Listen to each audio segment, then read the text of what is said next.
up for a date because I pulled up and she came out her door and her dad did too. I was like, I promised to have her home by curfew in good condition. He said, there's no curfew.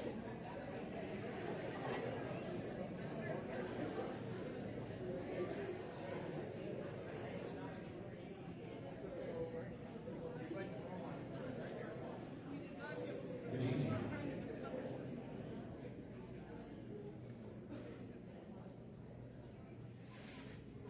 For those of you standing in the back, there's a few open seats in the front. That's what you get to make. There's also a few extra seats back here. We set those up for you too. My name is Justin Durham, architect of Hollis and Miller. We're here tonight to go over our third community forum. So you guys hopefully will learn some exciting things tonight.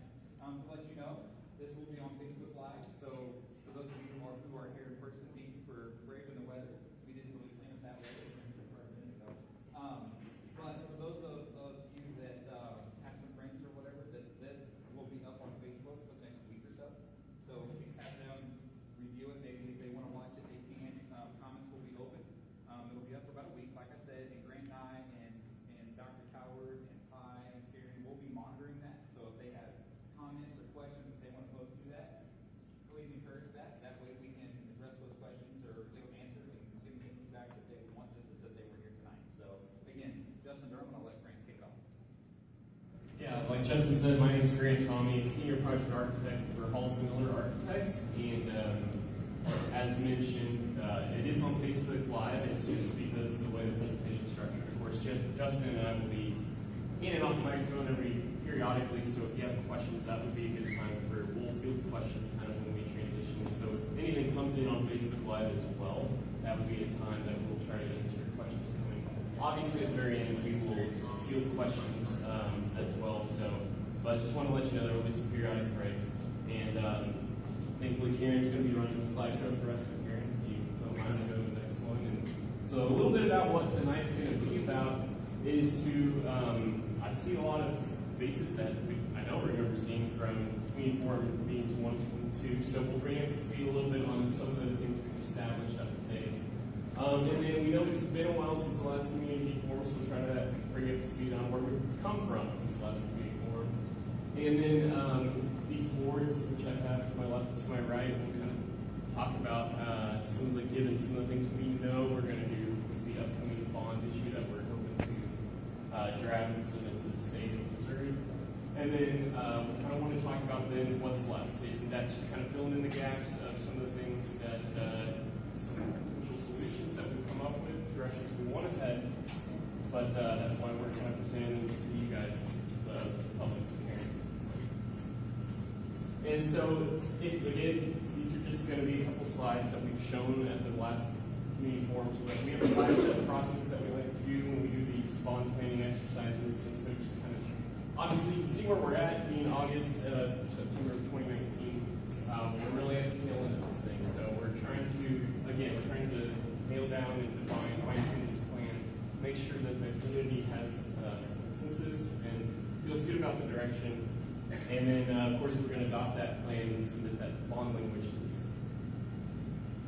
So, some of you may remember these, you may not. It's been a while. Again, it was late April, I believe, when the last community forum came. But what we've established here are what we like to call planning criteria. And those are just sort of core values, that you might say, that when we're kind of testing potential solutions and ideas for this bond issue, okay, are they meeting very specific needs we know the community wants? And so just kind of to recap what those planning criteria are. Of course, we know we had some early childhood needs we wanted to address, physical and mental wellness, future-ready spaces, long-term facility upgrades, and of course, always being safety and security.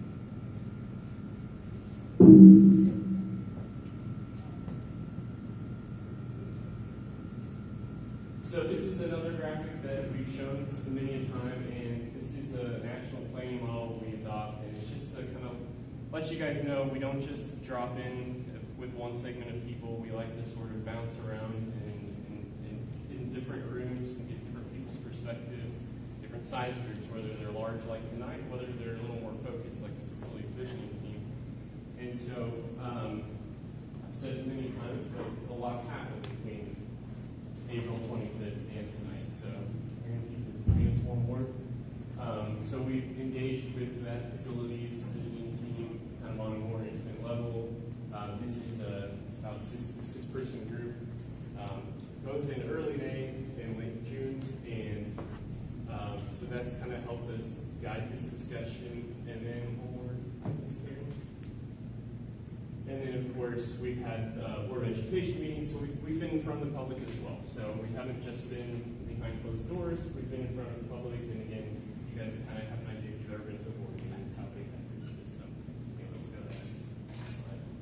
And if you remember from the last meeting, those who have been here, so part of the task is, as we're collecting all this data from all these different groups of people, of course, you're looking for overlap, you're looking for common denominators. What are things that you're hearing more than once? And so we talked about how we keep a master spreadsheet of line items. So basically anything that's come up at least twice goes on this spreadsheet.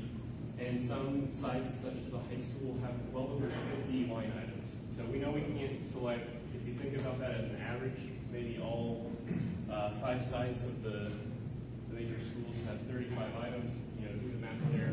We have well over 150 items we feel like we want to address. You can't address them all.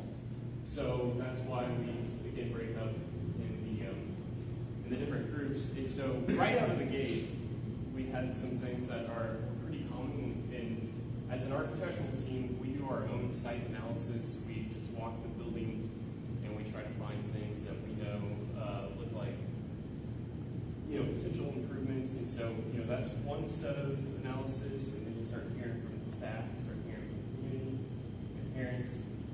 So right out of the gate, we can build some pretty obvious tier 1 priorities that you want to address.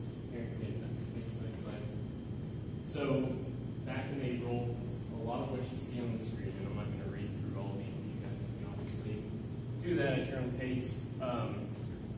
But these are things that are just obvious. No questions asked. We need to take care of these things. And so that's both spread across the district, that kind of holistic view, and then there's some very specific site-specific things we want to take a look at. Now, I'll invite you up, you know, at the end of this presentation, that's what these boards represent, are those tier 1 priorities, things that are given. Anything that's in black were those that kind of right out of the gate, we knew we must address.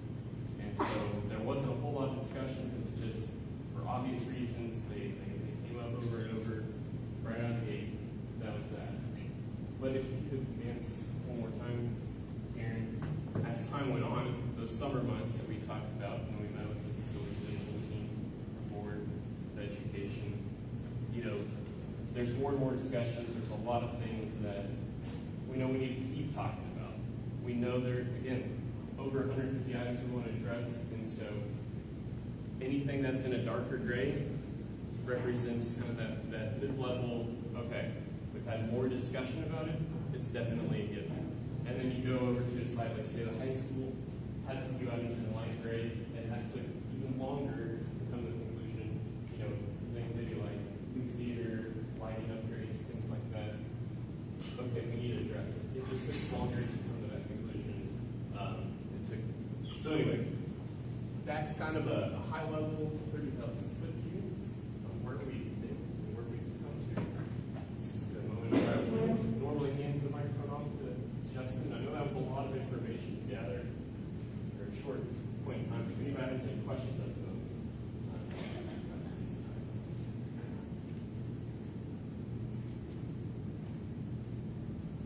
All right, so you guys heard how we came up with the tier 1, those highest priority list items, but now comes filling out the rest of the story, right? So we want to tell you guys a little bit of story about capacity.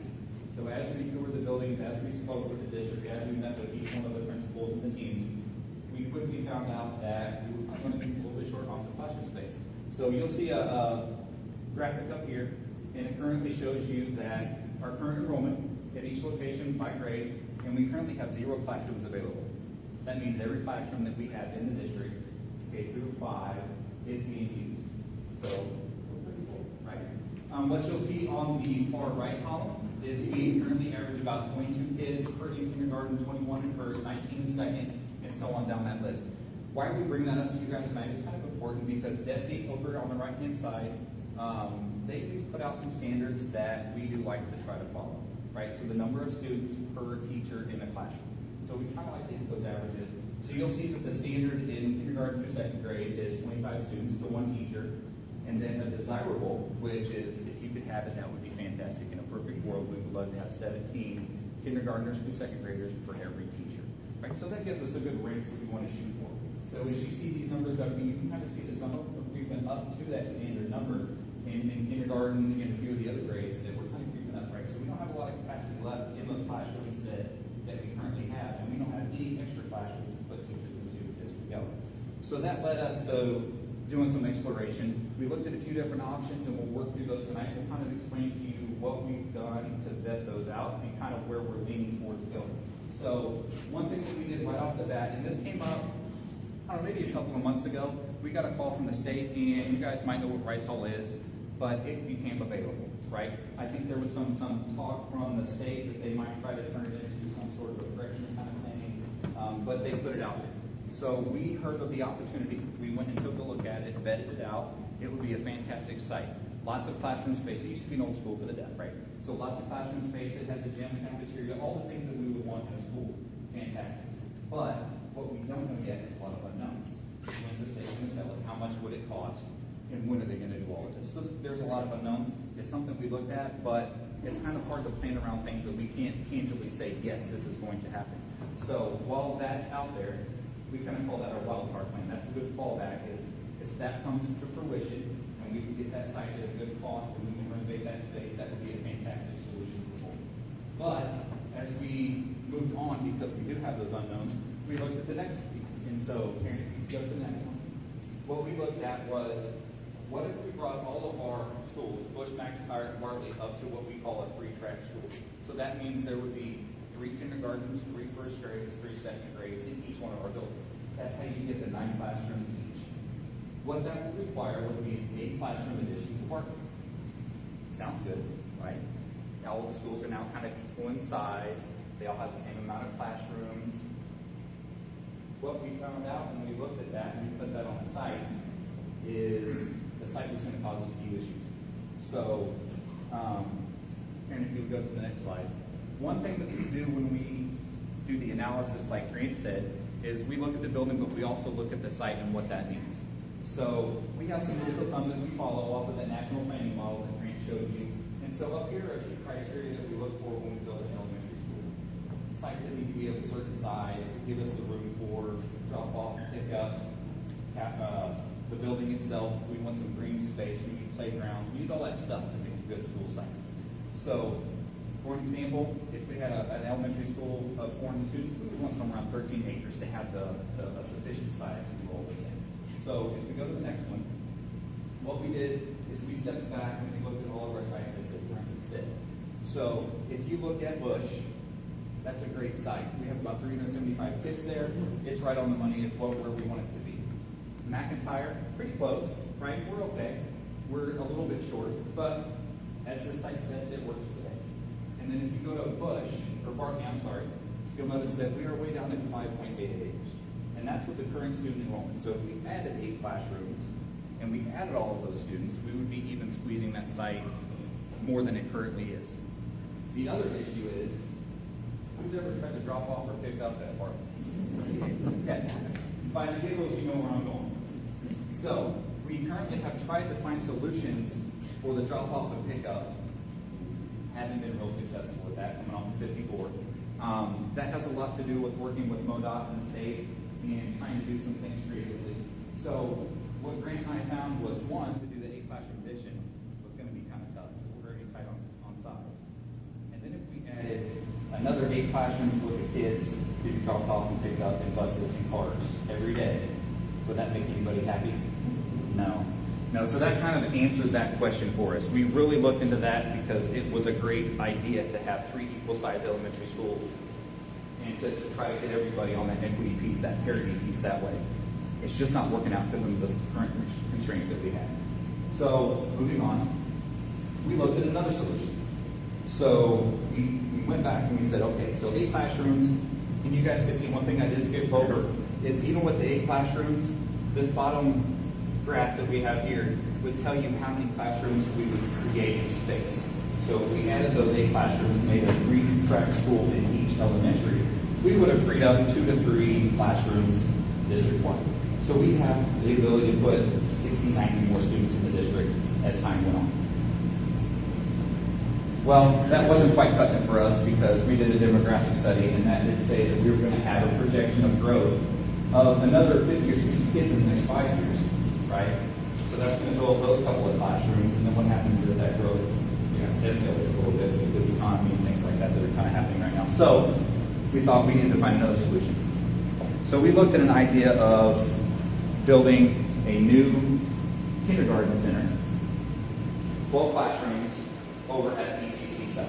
So remember we had talked about the size of the site. Well, the district owns about 40 acres over by ECC. So what happens if we built this site and we grouped all of our earliest learners together, which does have some educational value. So we grouped all those earliest learners together and we put them on a site with ECC. Let's build 12 classrooms. We'll build a commons and a kitchen. So a nice cafeteria like this, a large play space where they can go and they can have lunch and they can run around and burn off some energy for a day when it's snowy outside or cold outside or rain like it is today, so they can have some indoor play area. What if we build them a cafeteria and a kitchen, right, so that they can have lunch there? And oh, by the way, maybe we could use that kitchen to serve the ECC a little bit, which would be pretty convenient. So we're knocking off a lot of things that we had talked about, in the plan. Another important piece is when we go through that, you'll notice that we free up 2 classrooms at Bartley, 4 at Bush, 3 at McIntyre, and with that 12 classrooms, we would actually have 2 additional classrooms for some extra space over at that new building that we would build, freeing up 11 classrooms within the district. So Karen, could you go to the next one? Oh, there you go. So this is just a quick graphic of where we currently are. The blue spaces are what we would call kind of like our big group spaces. So the blue space would be like the gymnasium here, the media center, etc. The red boxes that you see there are all the classrooms that are currently full. So you can see we're pretty well maxed out. Now if you go to the next one, what this will be is a quick graphic of what I just explained. Bartley would have 2 open classrooms, Bush with 4, McIntyre with 3, and that would still leave us 2 classrooms at that new building. So it gives us a lot of capacity. A few things that actually does is with this option, I know that in past options we had talked about building an additional gym onto each one of the elementary schools. An important note is that would not be happening now.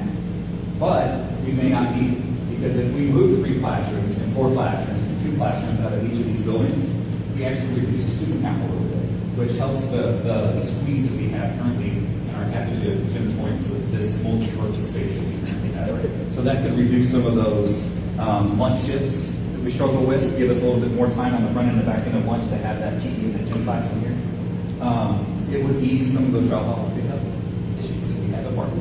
Right, so it started to also knock off a few of those other things that we had talked about. So this really became something we looked at and a pretty good solution. So on the next slide, we did that analysis. And I didn't know if you guys knew this. It was something that we kind of discovered early, is north of the current ECC, we have 41.1 acres that the district owns. Now that was always bought and developed. It had plans to be developed a long time ago. It just never quite happened. Well, the district owns it, so the purchase price is 0, right? So we could focus all of our dollars onto adding just north of the ECC in that kindergarten building that we're talking about and use some of that current site that we have. So all the stars are starting to align with our story here, right? We're fixing that capacity issue. We're using land that is abundant that we currently have that has more than enough capacity to house all the students that we would want on it. We would be addressing some of the needs that we have for easing of the cafeteria usage and gymnasiums and drop-off and pick-up and having an extra room in each of the elementary schools. So we're starting to come up with a pretty good solution, we think. So if you go to the next one. That's kind of what we had for the capacity storage and the options that we had for the elementary. Does that make sense to you guys? And does that sound like a pretty good direction to start heading? Do you guys have any questions or comments on that piece? Yes? Is there any way you can do like a big enough gym at that school so that the high school does not have to share a gym for every practice? That's a great point, because one of the things that came out of of our tier 1 priorities, and we probably should have said this back a minute ago, but one of the things that we're looking at is, and Grant will go over the middle school in a minute, which is another important component, but we want to do a competition gym. That's on this list. So at the high school, we're saying that we're going to have a nice large gym and some restrooms at the high school site. So that would be that extra gym space that we've heard over and over again that is very important, right? Another thing that we talked about, and Grant mentioned this a little bit, at the high school, some of the administrator comments and some of the student comments that we got back, we really want to focus on some of those fine arts. So we had talked about some theater sound upgrades, upgrading the lighting, putting new seating in the theater, so doing some of that fine art upgrade in this as well, right? So we did want to focus on that piece. So yeah, you're absolutely correct. That gymnasium piece would be there, Can't see that. and then we would have some of those fine art upgrades. Any more quick questions on that? Yes. You free up space at your schools, like Harley gets 2 rooms. So when these kindergartners, Harley is the busiest district as far as its growing, its outgrowing side of the building. So it's kindergartners, for the ones that live around Hartley, when they go to first grade, they're gonna have to add a section, third section, right? So you have an extra room there. You have 2 extra rooms, right? So you have first grade and then you get second grade. But what happens with third, fourth, and fifth grade when you only have 2 sections? Oh, yeah.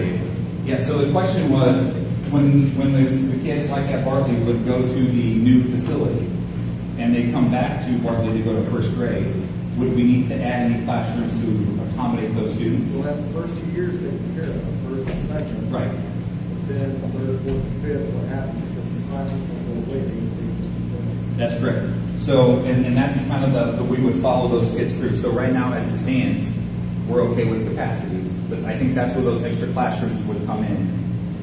We would use the first 2 classrooms at Bartley to whatever we needed to do to accommodate those kids. I see where you're going. Right now, we have 2 extra at Bartley, 3 extra at McIntyre, and 4 at Bush. So those would be the first round, and that would get us past what we would say would be the next bond issue. So the next opportunity for us to do some construction projects. So right now, what we're looking at in the long-range plan is 5, 8, 10 years out. And by what the demographer is currently telling us is that those classroom spaces that would be available at the elementary schools would be able to accommodate that growth for that duration.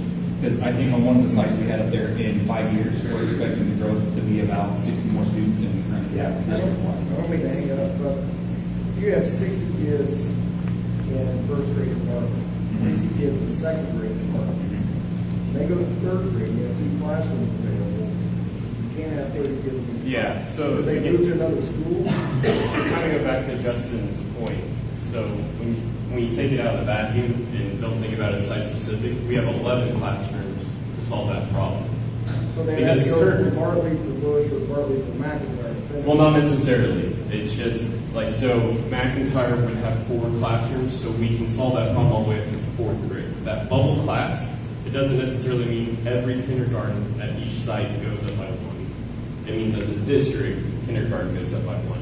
So currently, right now, we have, and correct me if I'm wrong, where's Dr. Coward, the way you say the enrollment, there's a special assigned enrollment. Yeah, unfortunately, it'd have to be more of the same of what we're doing right now. And so, like I said, the best chassis becomes McIntyre because you're freeing up 4 classrooms. You can solve that problem consecutively all the way through 4th grade. But so it's just, you have to figure out what's the best place to start that. So everything would be, so you have 10 kindergartners, right, kindergarten classes right now.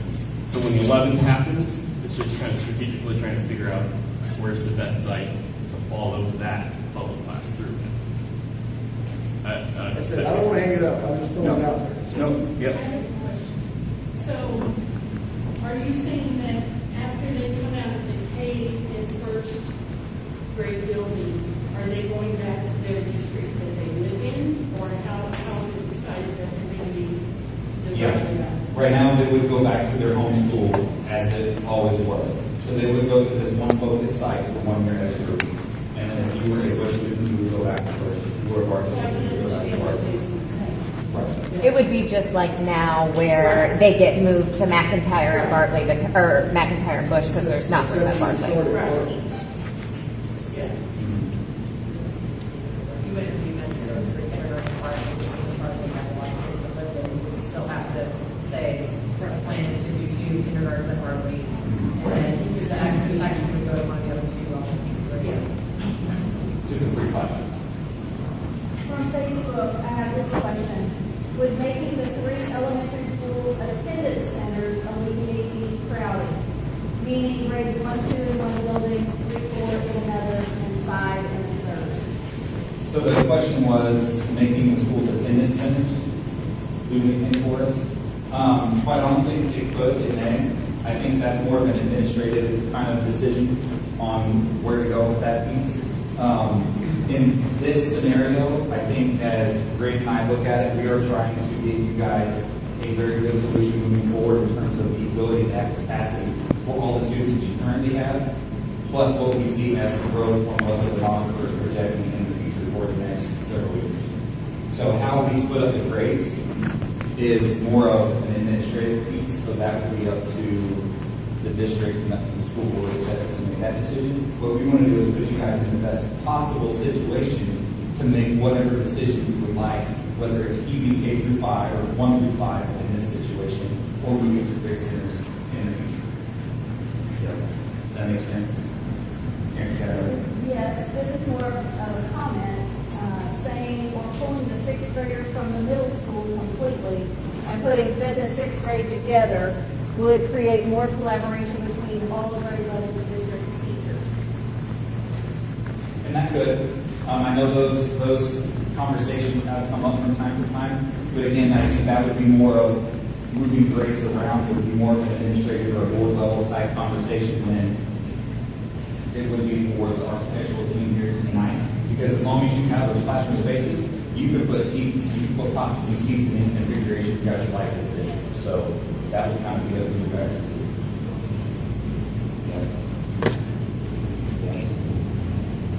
Another question? Yes, sir. When you're talking about putting kindergartners and the FECC together, are you talking about buildings joining?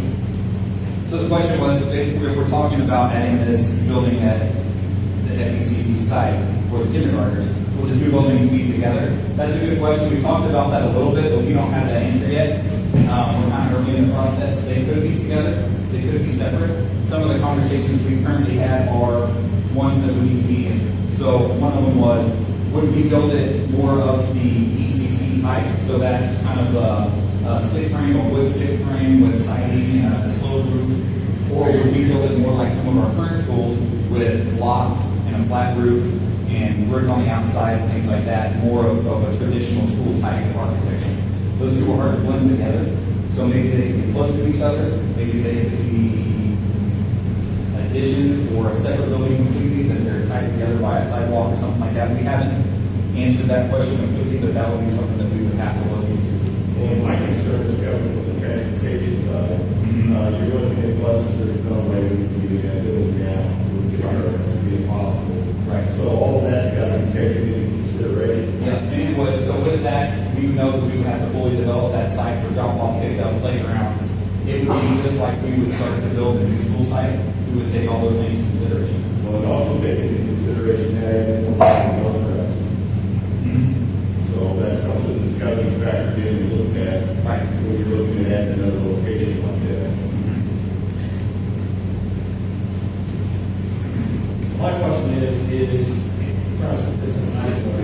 If we're going to build one of these at the FCC, the cafeteria kind of thing, my question, I guess, would be how much would we need to build like a non-competition auxiliary gym? Because I feel like these are kind of what our problems are right now. What our focus was before we came out with this new plan was putting gyms at all the elementaries. And now that we're getting away from that, and granted, we obviously need the space, but if we're going to build a new structure anyway, how much more would it be to just, wouldn't it make more sense to have a... Yeah, and that's my question. So the question was, or the comment was, if you do this site, which would we look at building a larger space, a gymnasium type space, to accommodate that need that we currently have in a lot of our elementary schools? And the answer is yes, we can do that. I would answer that in twofold. So one, when we look at this building, it has 12 classrooms, and we're looking currently at 12 classrooms. We're looking at a kitchen, a large commons type space. Think of that as kind of the first step to what we would consider as being a new school. So at some point, you come in and put on a gymnasium and another 12 classrooms, and you've got 21 classrooms, gymnasium, a cafeteria, a kitchen. You got a whole new school. So this is kind of that first step. So if that first step is adding a gym, we can absolutely look at that. Or is it the commons, the cafeteria piece? We have to look at that. Yeah. And so the second answer to that is, you're right, we do currently have some issues at these schools, but the hope is by eliminating some of the overflow or the squeeze that we have on current elementaries by freeing up those extra classrooms, would actually help the situation here in our current cafeteria for the multiple space that we have. So we hope that by doing this move, we're taking care of multiple things at all sides. So that makes sense. Could you please repeat the number or the projected student population growth for the district? Yes. Karen, can you go back a couple slides for me?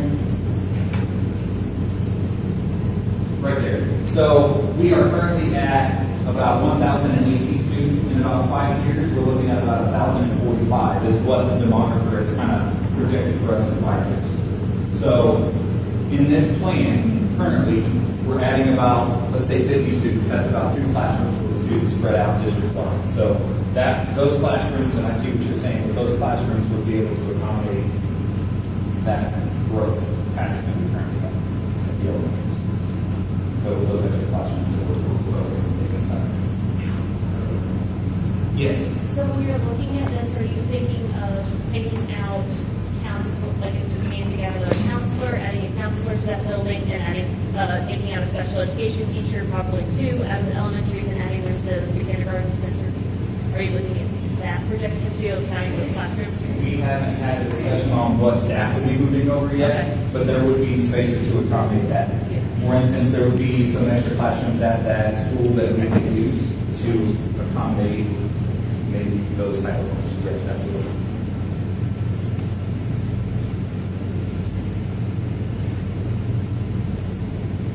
Any more questions? Good question.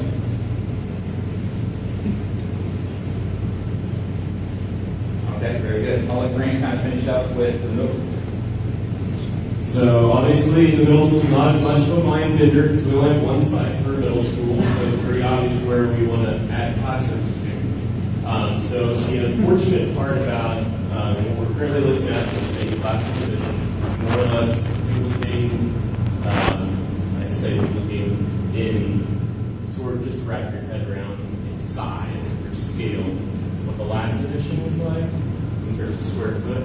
Obviously the options are limitless when it comes to design in millions of different ways, but for the sake of tonight's discussion, when you talk about a square footage of an 8 classroom edition, that obviously, when we talk about that master spreadsheet, everything's got to pay for something else when you've got a limited pool of money.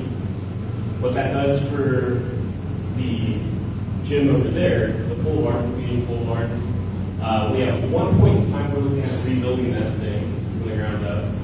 The expense of the 8 classroom edition, that square footage, means we're now looking more at the complete renovation of that space. Now, you might think that, it's kind of a bare bones structure. There's not a lot to it. So there's a good and a bad to that. The good is that there's not that much to remove to get down to the skeleton, the bones, and then you can kind of build back up from that. The bad part is, sometimes if you've gone that far, you might think, why not go further? So it's one of those things that as we start to put this under a microscope and whittle away, our decisions become more and more informed as a design team, and we start to realize what exact constraints you're up against. But at the moment, projections are looking more at it's going to be a complete renovation. So when we say complete renovation at this point in time, we are talking about more lights, leveling out the floor, insulating the walls, putting a new skin around the outside, updating new bathrooms altogether. But again, we're not gonna solve that problem here tonight. We gotta pass a bond first, so we typically don't get too far detailed, because again, there are many options that we can do there. So, as we talked, and that was one of those things that would be one of those light gray items. There's still an ongoing discussion on that. It's been a discussion that's why it's not black, because it's, you know, back and forth about it and trying to figure out what's that best execution of that thing. But another one of those items is we want to just go through it holistically and look at all the in classroom just from a visual safety standpoint and just as a facility. So that's again, the middle school, like I said, it's a little more straightforward than the elementary school problem. But if anybody has any questions about it, yes, go ahead. Since you're gonna be the parking lot, where are we doing that? Yeah, that goes back to the comment I talked about. Since we haven't started the design today, we're not going to actually have. How many acres is We did with that, and they have a little different calculation than an elementary school. It's typically bigger. I think I want to look more at 14 acres. But On the middle school, it may be more of a parking lot addition than a parking lot addition. So that would probably go closer to where the classroom addition might happen. So on the opposite side of the building, we do have some green space over there, so we may have to add a parking lot on the other side of the facility. Because right now, you're absolutely correct, you're confined by the pole barn gym, middle school, the street, and then the football field on the one side. It's pretty tight, it's pretty confined. We think that we can probably make that flow a little bit better than it currently is by doing some upgrades that we can with that limited footprint. But we had talked a little bit about maybe having a second lot or auxiliary parking lot or something to keep people off of the street a little bit to accommodate a little bit better flow. So you're not talking about taking the football field? No, the play field, the football field was, yeah, yeah. I agree with the other meetings, so I'm not sure if this has been mentioned, but I am surprised that there is not a priority on the middle school list for athletic facilities over there. So has there been previous discussion that those athletics will be then still farmed out the way they are, because those facilities are very poor. So athletic facilities in terms of Outdoor space. outdoor. Yeah, so we did talk a little bit about the football field, the press box, some of the storage buildings that are down there. We did talk about that. It's just they've moved a little bit lower on our priority list so that we could renovate the pole barn and do some other projects. So yes, those were brought up and they were a consideration. And they're still on our list. Just because we're not doing them tonight doesn't mean that they will never happen. It's just we had a little bit of conversation about other priorities that would be a little bit higher for us to accomplish now and take care of some issues now. And then maybe we can address things like the athletic fields at the middle school either out of capital funds or out of a future bond issue. So yeah, these are just the things that we're talking about tonight, and the things that we're currently looking at are priorities that have kind of come up over and over again, and they've floated to the top. And it doesn't mean that the things that are on that list won't get done. It's just we're looking currently at moving those down the list a little bit and accomplishing those things in a future day. Yeah.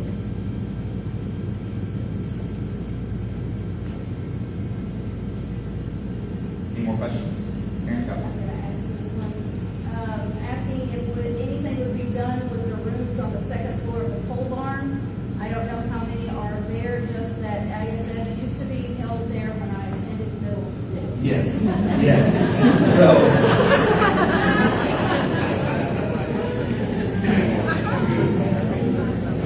there aren't a whole lot of classrooms up there currently. It's being used as a lot of district storage. So yes, one of the things that we had talked about was reconfiguring that whole space. So there's currently some restrooms and an office and some other spaces out there. We would completely go in, and what I think what Grant was saying is, we don't have the answers yet, but we would completely go in and take that thing all the way down to the wood structure and start from scratch. So that would mean redoing the rooms that are in there, redoing the storage that is in there, redoing the restrooms, the play area, all of that. It would be a complete do-over on that facility. So yeah. Yes, we would look at those spaces. I don't know that they're classrooms anymore. I think it's all storage from what I remember. So, yeah. Just to clarify, I did not go to middle school there. That was not my. I think that storage has been there for a while. Any more questions? Yeah. I get that we're looking at adding 8 classrooms in middle school. Is there a vision as far as, is it just additional classes, like instead of 2 sciences, it's 3 sciences, or? Right now, it's just, we're saying it's generic classroom space. So, if they become science labs, they can become science labs. If they want to be biology, they can be biology. Right now, we're just saying we're going to add 8 classrooms to add capacity.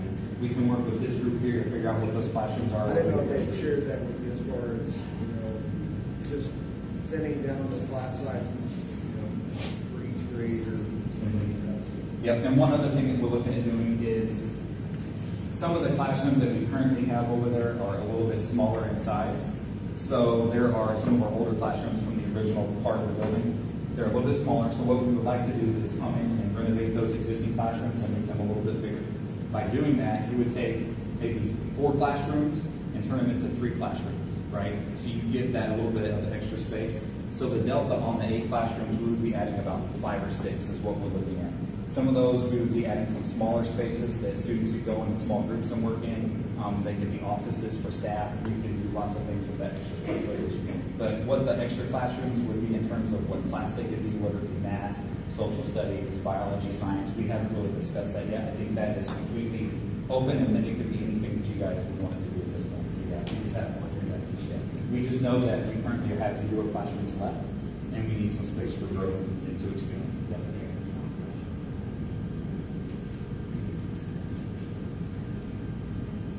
Yes, okay. So if you're gonna be taking like 4 and reducing it to 3, does that mean you're gonna have less, and I'm not sure who addressed this question to, will you be having less classes then? Or are we gonna be having bigger classes with more teachers? I mean, I know that the classes are getting larger and that's a concern. So how are you gonna have less classrooms that make it a better experience for the kids? We wouldn't have less classrooms. We would still have more classrooms overall. Because you would put them in other spots. Because we would have that 8 classroom addition. Okay. So you would still, what we're looking at currently is we would be reducing some of those smaller classrooms. So you're looking at adding, with the 8 classroom addition, 5 or 6 extra classrooms to the building as it sits. So yeah, so you can put another, let's say 120, 150 kids over there and have room to grow. So they could either take the current teachers they have and let them split out a little bit, or we could add classes as capacity needs. We would just have that flexibility to move students around. Yep. And to add to that, to talk a little bit to the, how is it a better experience for the individual learner? Just as it sits, the smaller classrooms sit right around between 600 and 650 square feet, whereas typically when we are designing new classrooms, we're trying to hit the 900 mark. So you can kind of get a sense for percentage-wise. It's a little over, it's not even 70% of the size it really needs to be. So that's how, again, we're trying to, you try to put 25 people in a 650 square foot classroom, especially, as they're getting older, they're getting bigger too. So it gets really tight really fast. Yes, go ahead. Has any consideration been given to fine arts space in middle school renovation? So the question was, has any consideration been given to fine art space at the middle school? It kind of goes back to what Justin said. When we say 8 classroom addition, think of it as a blank canvas. And we start to look at it, because this is where, we've made this comment a couple of times. It's a fine line to walk. We're here to give you guys spaces. We can't tell you how to write a curriculum. It's not our job. We'd be lousy at that, I can tell you that. But so if the middle school administration decides, or we look at it, hey, we really have a need for fine arts. One of those 8 classrooms, or 2 or 3 or 4, or maybe it's all 8, might become a fine arts classroom. Go ahead. Is there any consideration with upgrades to the middle school as far as the inside, renovating, doors, walls, cabinets, all that kind of stuff that's old and decrepit? Yeah, so right now we're looking at addressing a lot of the HVAC needs. What's the question? Yeah, the question was, have we looked at upgrading any of the interior finishes? Flooring, walls, ceilings, lights, those kind of things. Yes, we did look at several of those things. I think the things that are currently have made our list are more on the HVAC and electrical side, so upgrading kind of building infrastructure. We will be looking at those classroom doors, like Grant had said. but the floors as they sit are in pretty good shape. The walls are in pretty good shape. It's really in a pretty good shape in terms of the building, so. Always, yes. Classrooms, not so much. Right. Yeah. So, So when you renovate those classrooms that we talked about going from 4 down to 3 or 3 down to 2, when you're in there, you're going to be disturbing stuff anyway, so you're going to be freshening up. While we're in there, we're going to be freshening things up in and around that. so several of the classrooms would get a finish upgrade as we renovate them. Not all, but several. Yeah.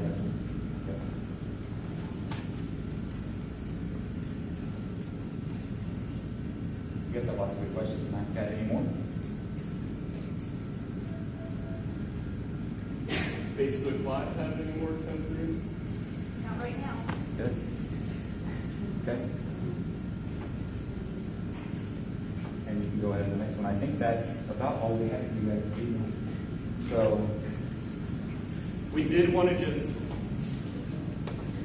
just want to thank everybody once again for braving the weather. Not exactly the most convenient thing to walk into community forum to. Thanks for, how many did we have here on Facebook Live?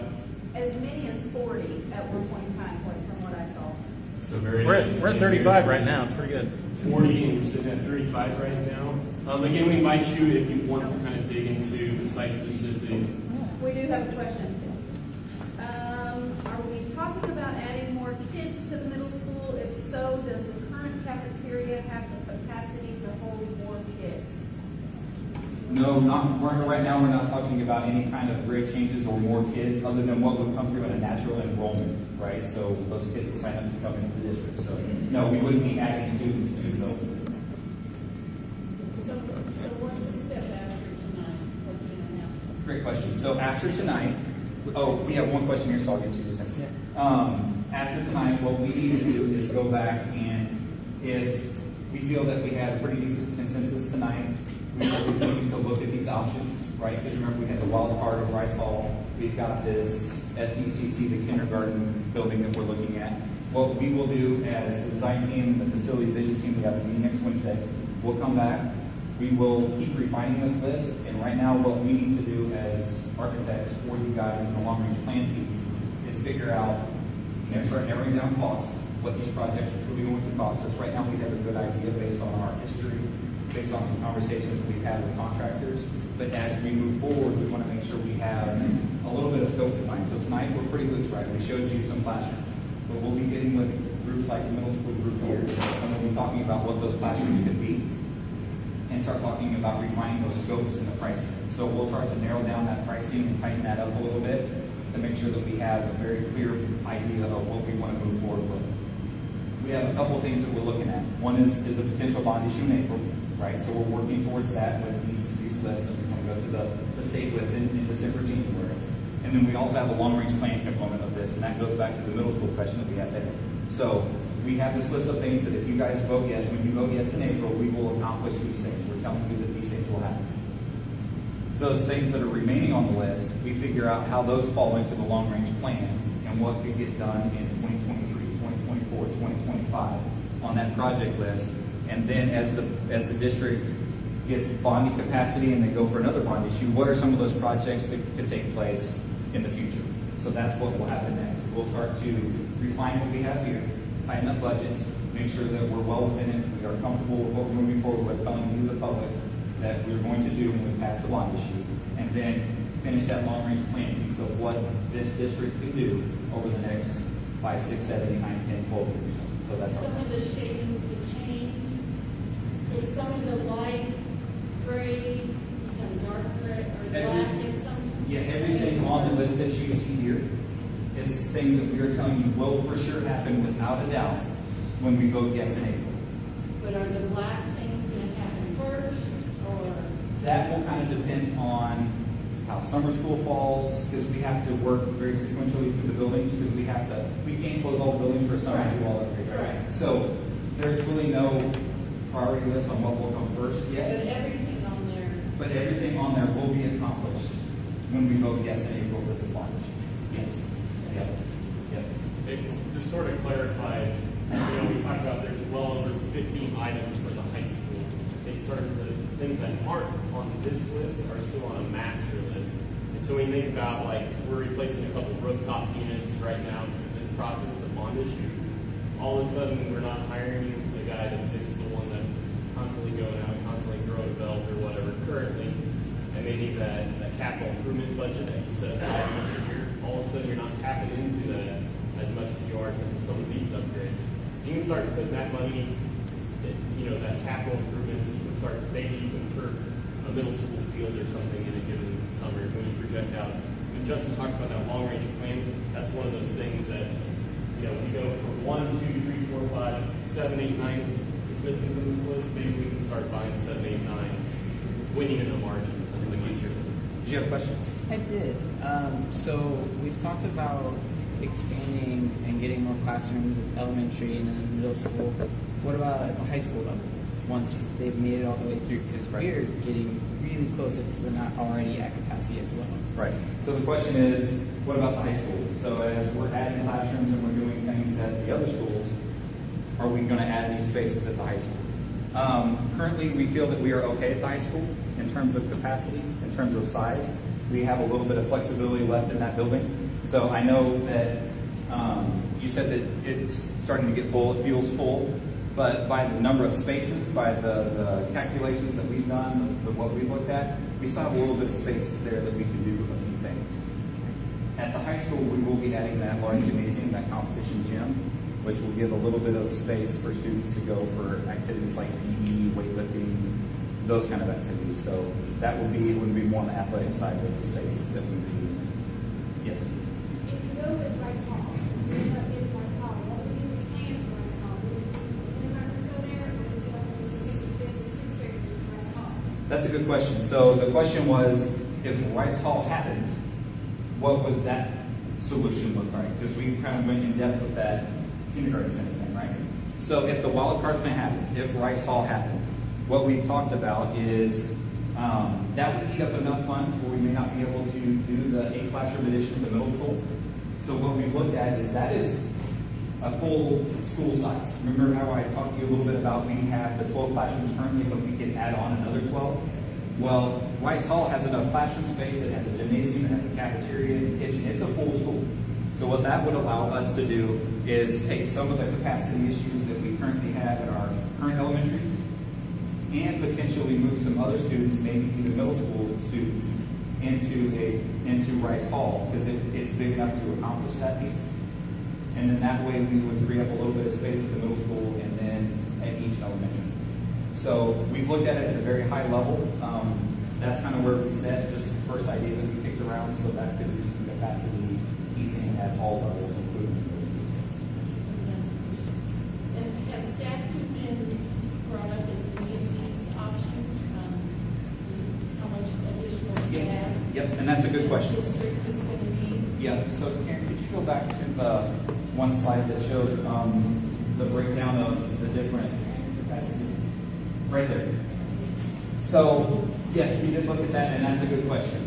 That was actually some things that were talked about at the board level in one of our last meetings. So if we were to do the Barclay addition, which we know is going to be very tough to accomplish because of all the things that we talked about, we would need to hire some additional staff to do that. One of the beauties of the plan that we're showing over here with the FECC, the kindergarten center, is that we could move teachers that we currently have to the new facility and not necessarily have to hire a lot of new teachers. We may have to hire a few, right? But it's not like we would be hiring 8 new teachers like we would probably need to do with the Barclay solution. If we build those, we would need to staff those classrooms, put teachers in them, put kids in them, and go. Right now, what we're saying is, and you can see how it affects the class sizes too a little bit. You'll notice that they go down slightly in the Barclay addition because that's the addition of those full-time employee spaces. If we were looking at the kindergarten center, we could literally take those kindergarten teachers that we currently have out of each of their classrooms and put them into their new classrooms at the new facility. So there wouldn't be a need to immediately hire several new teachers. So that was another kind of positive of that. But you're adding maintenance to a new building, you're adding. You would have some other things that we would take care of with that new building. You would have custodial staff. You would have maybe some kitchen staff. You would have some things like that to support that building, but not necessarily on the teacher side. Yes, that is correct. That's correct. questions. Two questions. One is, what is more of a priority at the high school, fine arts or sports?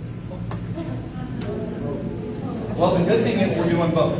So, this is a priority because they're both on our tier 1 priorities. So we are doing fine arts at the high school with our theater upgrades, and we are doing athletics in the way of our competition gym. So there is no priority. They are both number 1, and we're going to do them both. So, Second question, I have one more. okay. As the schools are at capacity and expand, are there any plans to upgrade the transportation maintenance buildings? Parking alone at that location is already at over capacity. Buses do not have proper facilities.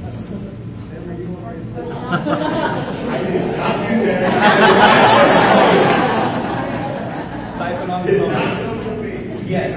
But my wife isn't home. I saw you back on the phone. I saw you on the phone back there. Yes. Transportation, so all of our auxiliary sites, so transportation, central office, they were all assessed by us. We did talk to staff about them. We did nice tours of all of those facilities.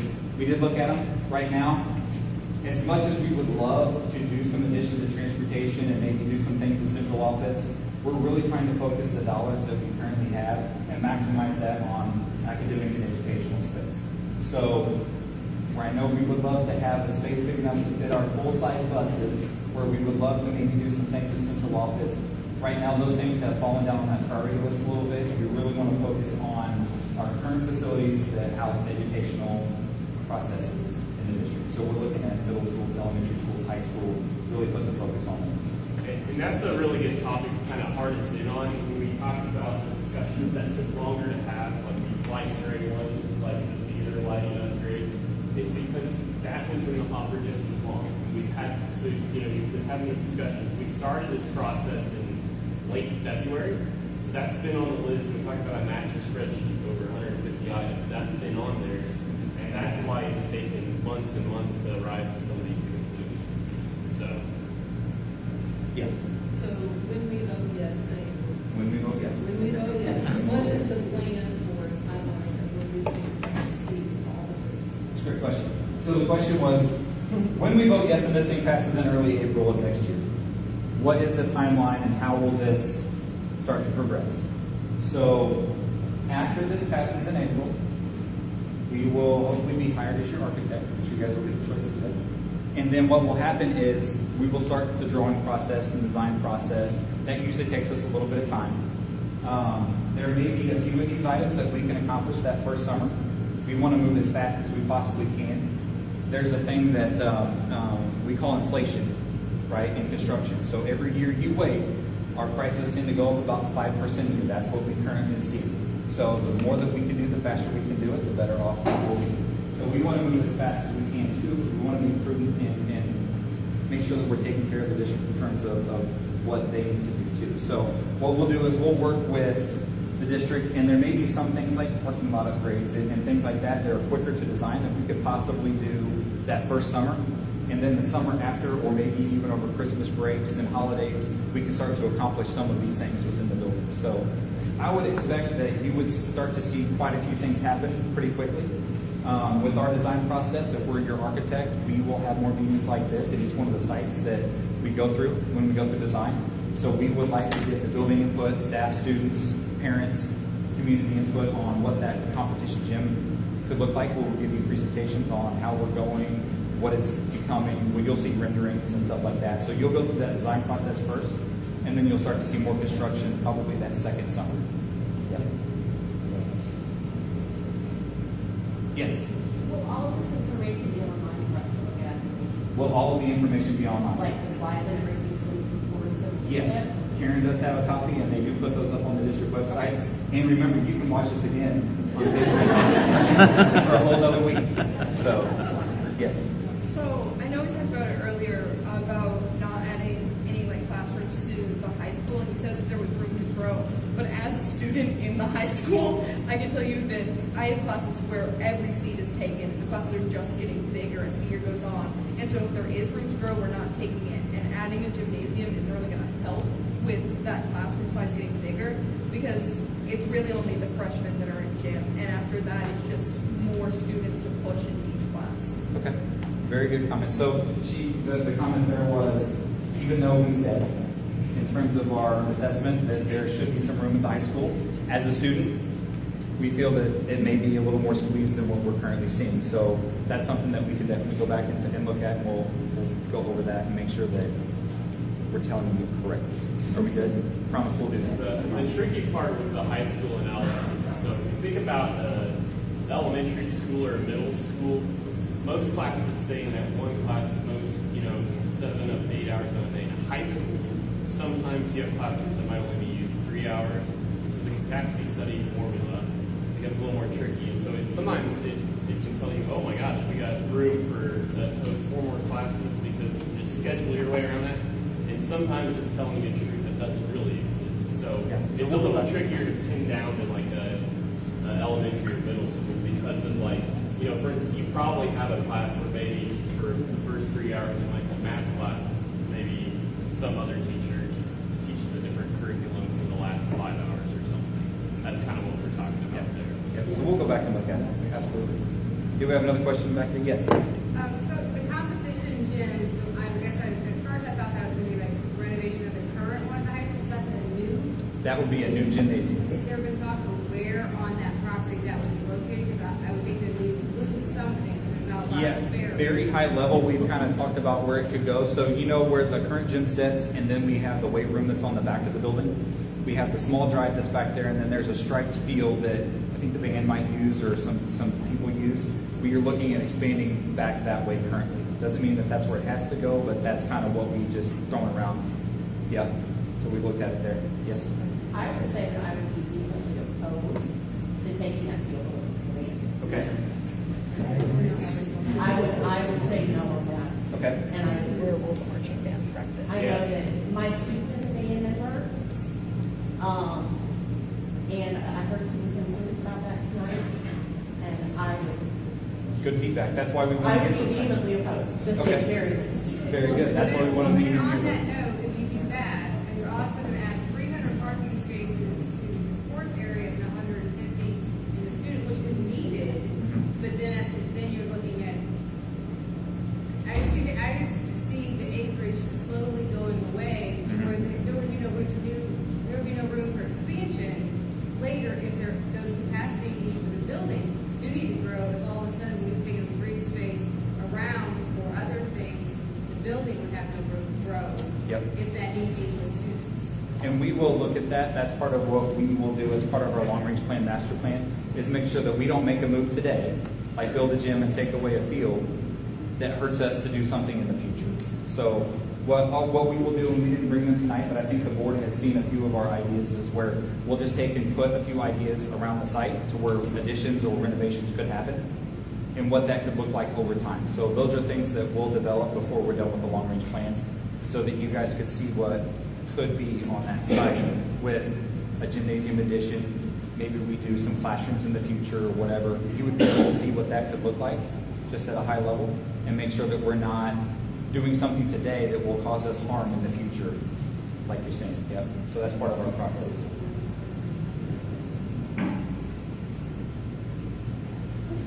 Any more questions? Okay. Dr. Coward, do you want to close, or are we good? We'll close. All right. Well, like Grant said, thank you guys for coming out tonight, being with us. Remember, we'll be on Facebook for a little bit longer. If you guys do have comments or questions, we will be here for a little bit to answer anything that you guys might want to talk about. We'll stick around for a little bit. If you want to come up and read what these priority lists are, for sure, on that tier 1, we welcome you to do that. So, again, thank you for coming this evening. Lots of great questions, lots of good feedback, but we do appreciate that more than you guys know. So, we want to say thank you and have a good night.